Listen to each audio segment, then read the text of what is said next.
성경은 이 세상에서 가장 무게 있는 책입니다. 생명과 사망, 복과 저주가 너희 앞에 있으니 너희가 살려면 생명을 택하라라고 말씀하고요. 또 열왕기하에 보면은 너희가 언제까지 양쪽 다리를 거치고 머뭇거리고 있을 것이냐라고 그렇게 선지자가 얘기를 합니다. 요한계시록 3장에서는 차든지 덮든지 하라. 미지근하면은 내가 너희를 뱉어내리라 라고 말씀하면서 우리에게 선택을 요구합니다. 여러분, 생명에 관한 이야기는 항상 무겁습니다. 여러분, 중환자실 앞에서 누군가의 생사를 확인하는 보호자의 마음이 어떻겠습니까? 또 중환자실에 누워서 살지 죽을지 생사의 기로에 놓인 사람의 마음이 얼마나 무겁겠습니까? 그러나 이런 무게감은 아직 생명을 선택하지 않고 머뭇거리는 자들에게 해당되는 거죠. 이미 생명을 선택한 자에게는요, 여러분, 신앙은 놀이와 같은 거예요. 우리말에 이런 말이 있어요. 저건 읽지도 잘 못하겠어요. 내가 그린 기린 그림은 긴 기린 그림이고 네가 그린 기린 그림은 안 긴 기린 그림이다. 일종의 언어 유희잖아요. 주님도 이런 말씀을 했어요. 너희 눈먼 소경이여 하루살이는 걸러내면서 낙타는 삼키는구나. 아람어로 하루살이와 낙타는 갈마와 감나입니다. 그래서 예수님도 언어의 유희를 하셨어요. 예수님은요, 시몬을 베드로로 바꿨는데 시몬은 뭐냐, 모가 난 성격이라는 거예요. 베드로는 넓고 평평한 바위라는 뜻이에요. 예수님과 제자들이 먼 거리를 연결하면서 그들이 낄낄거렸을 거예요. 제가 평평한 바위래. 이렇게 신앙을 놀이로 보는 것은 너무 가볍지 않냐고 반문할 수 있어요. 그러나 하나님 안에 들어온 자는 신앙 안에 놀이의 요소가 있다는 걸 알아야 된다는 거예요.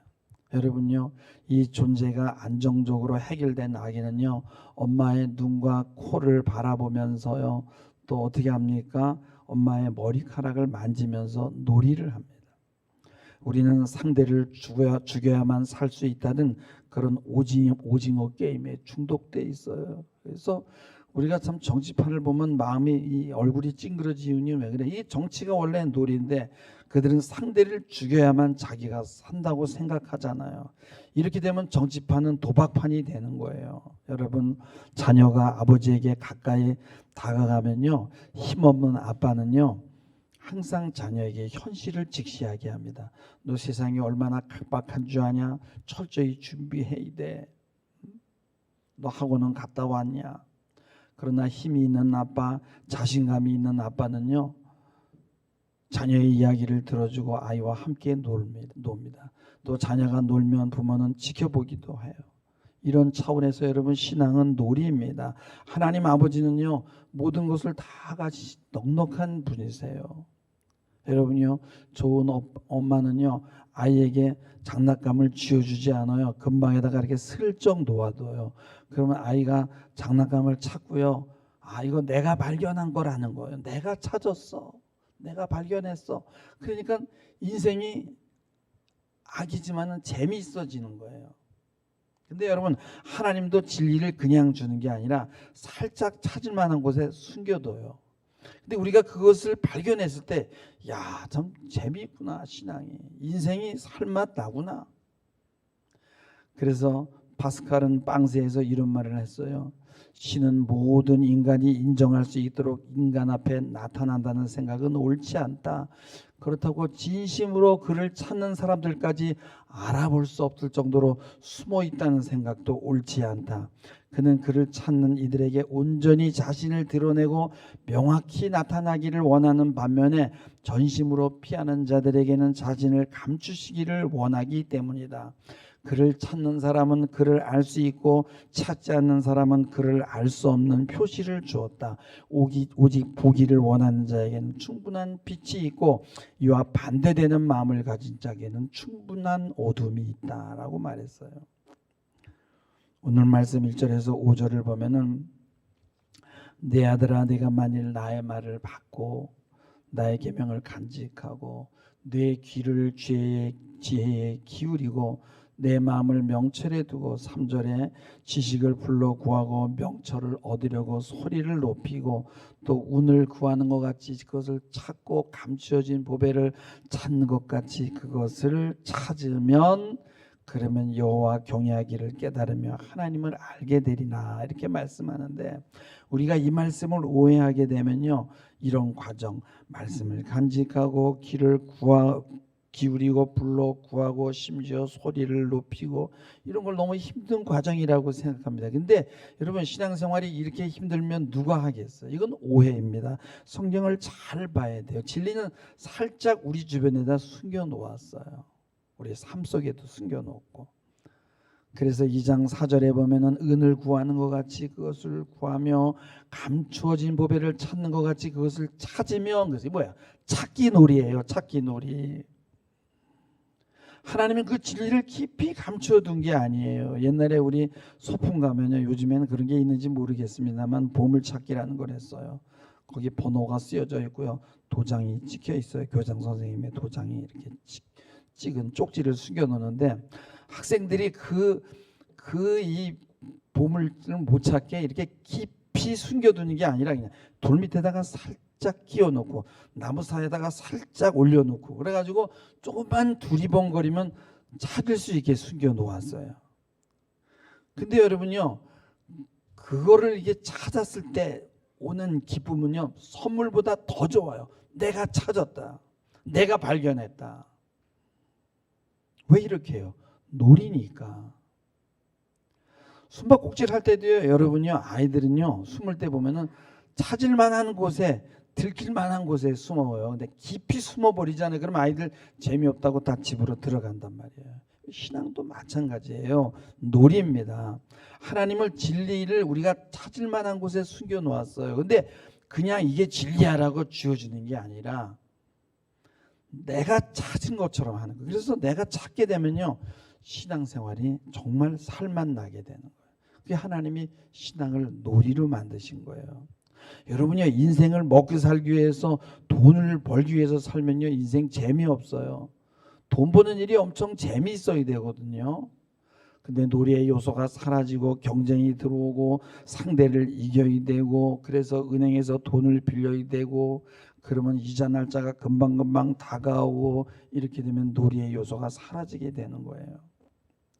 제가 아는 지인은 일본 재벌에게 수업을 받은 분인데 우리나라에서는 26명이 그분에게 가서 제자 수업을 했어요. 근데 그게 뭐냐면 프랜차이저예요.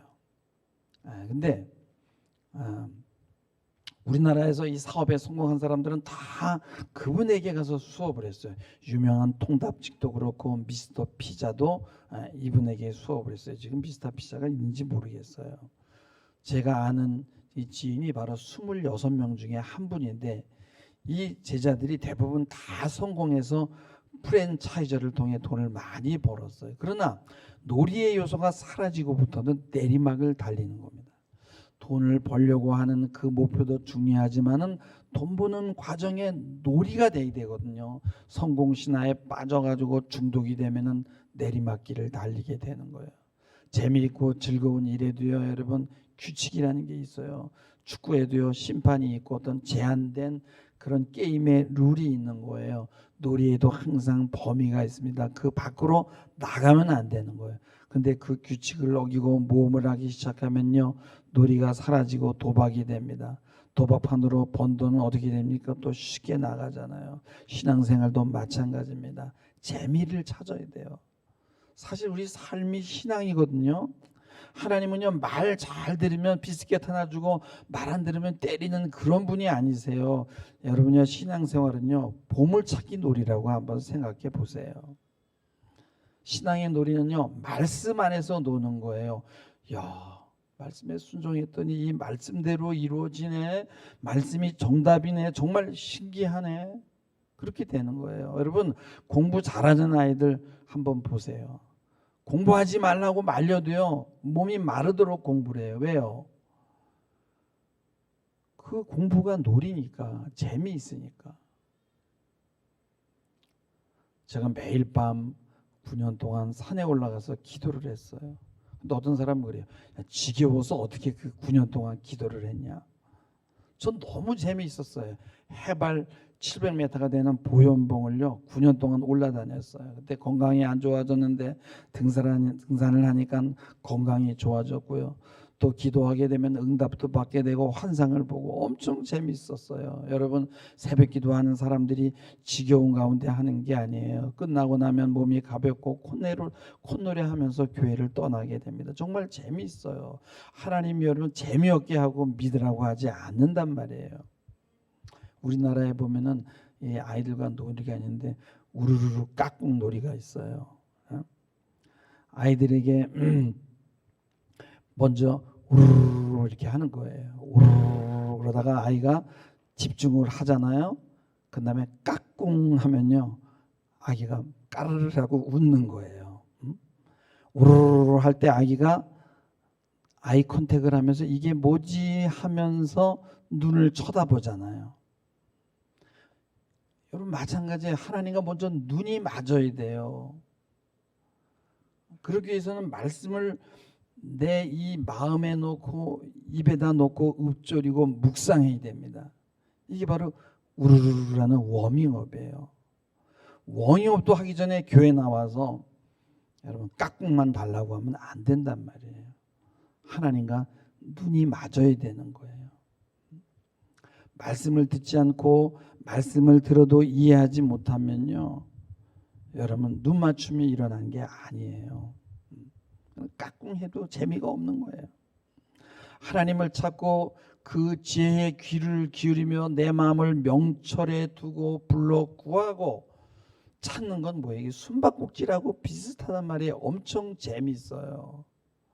그러면서 2장 4절에 보면 운을 구하는 것 같이 그것을 구하며 감추어진 보배를 찾는 것 같이 그것을 찾으면 그러면 여호와 경외하기를 깨닫게 되고 하나님을 알게 된다는 거예요. 야, 하나님을 경외한다는 것이 이런 것이구나. 보이지 않는 하나님을 본다는 것이 이런 것이구나. 그야말로 미스테리예요. 시크릿이 아니에요. 가르쳐줘도 사람들은 알지 못합니다. 나만 아는 거예요. 보스턴 의대의 신경과 마저리 실버 교수팀이 100살 넘게 장수하는 사람들을 조사했어요. 근데 100살 넘게 산 사람들의 모든 공통점은 힘든 상황에서도 유머 감각을 잃지 않고 인생을 재미있게 사는 사람들이라는 거예요. 이 조사에서 과정에서 보니까 흡연, 운동, 교육 수준, 사회적 지위 어느 항목에도 공통점이 없다는 거예요. 100살이 넘게 산 사람 중에는 담배 한 번 입에 대본 적이 없는 사람도 있지만은 50년을 넘게 하루에 2갑 이상 줄담배를 피운 사람도 있다는 거예요.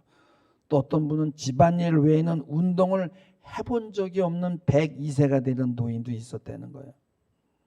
이런 장수인들에게 건강과 관련하여 꼭 집어 말할 공통점이 없지만은 한 가지 공통 분모가 있더라는 거예요. 그게 뭐냐? 이 사람들은 다 뭐냐? 인생을 재미있게 살더라는 거예요. 놀이로. 지금은 돌아가셨지만 122살 된 프랑스의 잔 칼망이라는 할멈에게 기자들이 와서 장수의 비결을 물었어요. 근데 이분이 대답하기를 하나님이 나를 데려가는 것을 깜빡 잊어버린 것 같아. 이렇게 대답하는 거예요.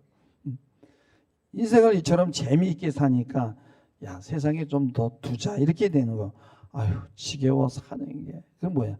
나 빨리 죽고 싶어 하는 거야. 너 죽고 싶어 하는구나. 빨리 데려가는 거예요. 여러분 신앙생활 재미있습니다. 여러분 하나님은 여러분을 억압하거나 노예로 부리는 게 아니에요. 자유를 주고 여러분의 인생을 여러분이 즐겁게 살길 원하십니다. 그래서 반종교개혁자인 스페인의 그 신비주의자 십자가 요한이라는 분인데 그분은 감각에서 벗어나야 신적인 합일에 이를 수 있다고 말하는데 여러분 감각도 하나님이 주신 거예요.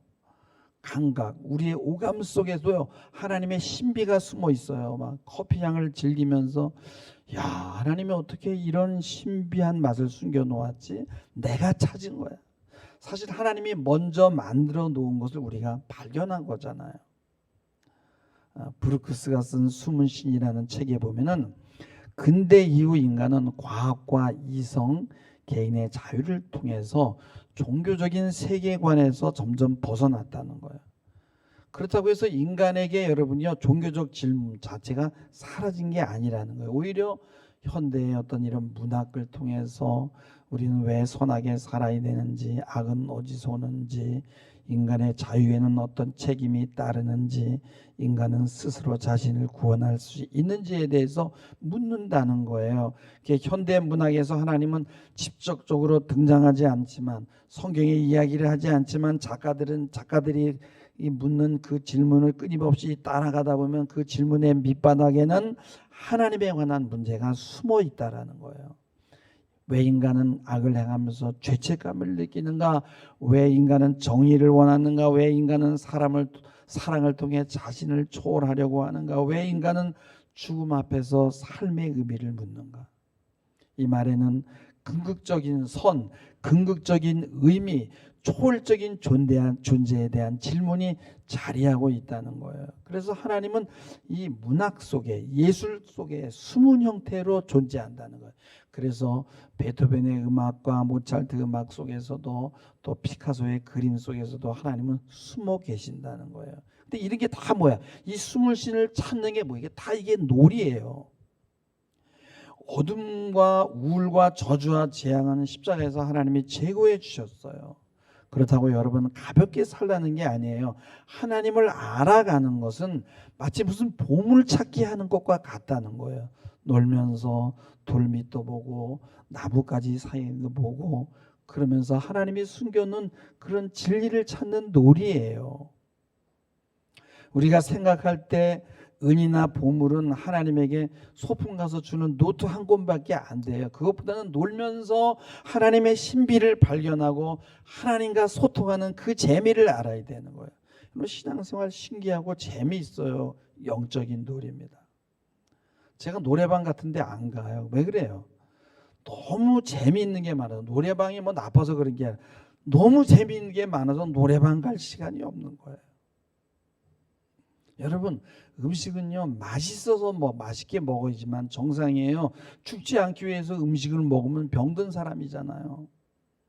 죽을까봐 예수 믿으면 잘못 믿는 거예요. 골프장 가서 골프송이 뒤통수 깔까봐 무서워서 예배드리고 골프장 가고 이런 건 좀 병든 믿음이란 말이에요. 복음만으로 너무 재미있어서 생명의 은총을 느끼면서 믿어야 돼요. 여러분 아이들을 잘 보세요. 찬장이나 싱크대 같은 거 막 열잖아요. 그러면서 여기 뭐가 있나 엄마의 뱃속을 들여다보듯이.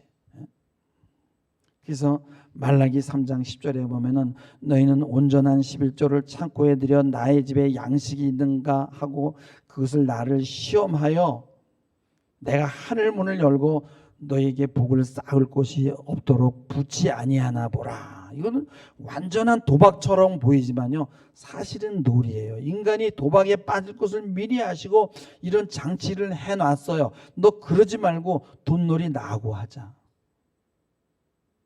나하고 한번 돈놀이 한번 해보자 이거예요. 먼저 나의 집 창고에 넣어두고 나를 한번 시험해봐라. 내가 하늘 문을 열고 복을 주나 안 주나. 근데 그 말씀을 실천했더니 말씀대로 이루어지는 거 막 신기하잖아요. 놀이에요, 놀이. 잠언서 2장 6절에 보면은 대저 여호와께서 지혜를 주시며 지식과 명철을 그 입에서 내시며. 여러분 지혜와 명철이 오는데 어떻게 인생이 재미가 없겠어요? 모든 것들이 다 보이고요. 깨닫게 되고 예언도 되는데 이런 놀이 세계를 누리지 못한 사람은 오직 현실 밖에는 가슴에 다가오는 것이 없게 되는 거예요. 그럼 삶의 질이 떨어지고 빈곤하게 되는 거예요. 환상의 세계를 잃어버렸고 놀이의 세계를 잃어버렸기 때문입니다.